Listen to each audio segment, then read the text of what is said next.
Hello and welcome to our Bihar election special at Boom Simplified. We're calling it the Bihar election simplified. We're now going to do something different. We're not looking at who's winning and losing because that is going to take some time and it's turned out from a T20 match to a test match. We're going to look at the quality of MLAs in terms of how many criminal cases there are against them and what that indicates. And to that end, let's talk to Professor Jagdeep Chhokar of the Association for Democratic Reforms. Professor, thanks very much for joining us here at Boom. Thank you. My first question really is, in about a couple of hours, we'll know that there are 122 MLAs plus who are going to be part of the government. We don't know which government, but the question really is there anything that differentiates them in terms of how criminal they are, how many criminal cases there are against them? Actually, it is very difficult to say. When you come to the candidates, 32% of the candidates had criminal cases pending against them in all three phases put together. Out of that 32, 25% had serious criminal cases, which are like murder, attempt to murder, rape, dacoity, etc. This is in 2015, it was 30%, but now this time it is 32%. Oh, you got that data, okay. So you can see that RJD is perhaps the most distinguished party in this matter. But when you look at the percentages, the BJP is also 70% and RJD is also 70%. You are showing the full numbers, but that is percentages, they are the same. And in 2015, BJP was 61% and RJD was 60%. So the JDU is a little better, because JDU had only 57% candidates who had criminal cases against them. So if there is a government formed by BJP and JDU, one can imagine that there will be a fair number of ministers with criminal cases pending against them. And even if RJD and Congress were to form, the same thing would happen, because RJD is 70% and Congress is 64%. Okay, not much to choose from when it comes to criminal cases. The sad fact is that in giving tickets to candidates with criminal cases pending against them, pretty much all parties are about the same. Yes, that's clearly the case.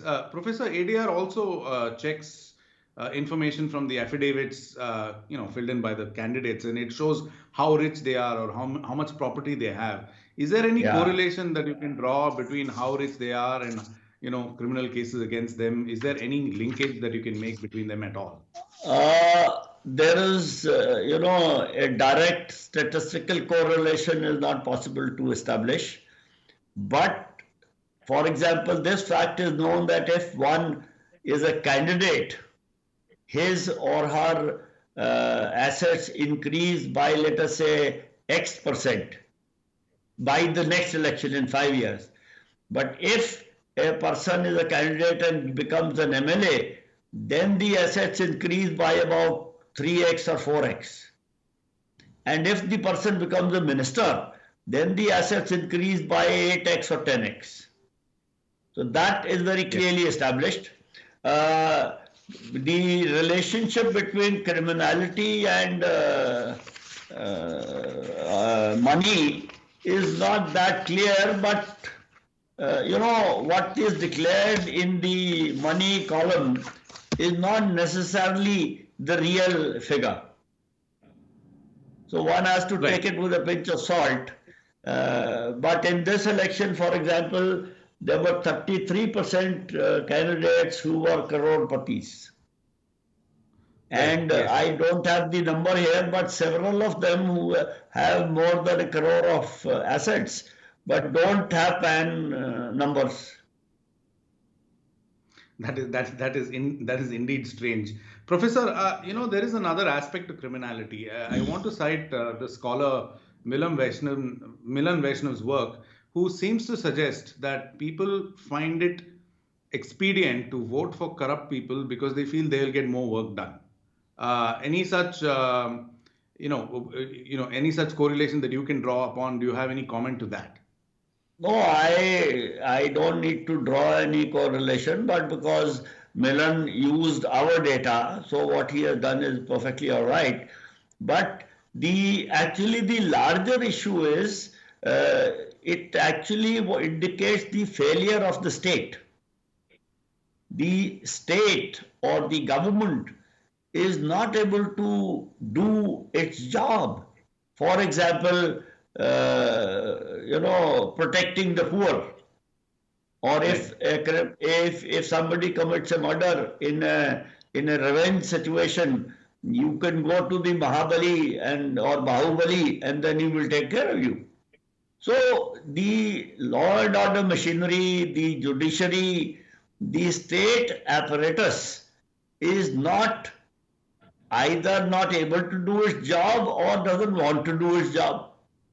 So then these extra so-called non-state actors who are rich and who have muscle power, then they rule. This is the Robin Hood phenomenon. Robin Hood, of course, was entirely positive, but this works both ways. So Milan Vaishnav is right in what he says. Yeah.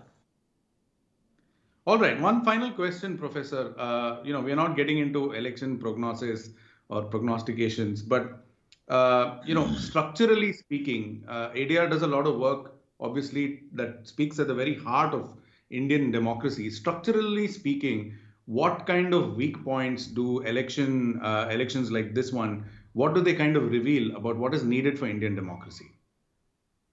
Well, it's very hard to say. Indian democracy is about as complex as it gets because of our diversity of all forms, religious, cultural, linguistic, this, that, and the other, you name it. So it's very difficult to say anything conclusively, but there are two issues which I think have a very, very disproportionate impact on how the politics in India functions and how the democracy functions. One is that India, we are fond of saying India is a vibrant democracy. And nobody questions that because we have rambunctious elections and we have a lot of halagulla. So we have a democracy at least on the governing surface. But democracies, and particularly representative democracy, work through instruments which are called political parties, whose job is to mobilize and consolidate and to form public opinion. Now, political parties are considered to be the pillars of democracy. In India, the unfortunate situation is that while we do have democracy, but the pillars of democracy are all completely undemocratic. Now, this is the biggest lacuna in Indian democracy and I have written about it many times that, and the Law Commission of India said so in 1999, that it is not possible for a political party to be democratic when it forms a government and be undemocratic in itself. So this is one big elephant in the room, if I may say so. And the other is financial opacity. Now, political parties obviously need money to function, etc., etc. But then they need to get that money wherever they get it from in a transparent way. People need to know where are political parties getting their money from, how much are they getting, and who is giving it to them, and how are they spending it. Because spending of political parties is also not transparent, it is opaque, and under this opacity, all kinds of undesirable things happen. And with the introduction of electoral bonds, it has now become a haven for non-transparent financial transactions. the irony is that the government of the day or the party in power knows who is getting how much money, but nobody else knows. So electoral bonds have a very, very strong potential, which has been now proved with data, of choking the funding to all opposition parties. Yes. And of course, it also opens the floodgates to foreign money and so on and so forth. Anything you can think of is possible now. Yes, indeed. In fact, what you say goes much beyond the Bihar elections to the entire electoral landscape of India. And those 2 points that you made are very apt. On that note, we'll leave it there. Professor, we'll know in a few hours when or who, the new government, who's going to be forming the new government in Bihar. But these questions that you raised are perennial and they're going to be ongoing concerns. Thank you very much. I hope not for too long. Fingers crossed. Thank you. Thank you.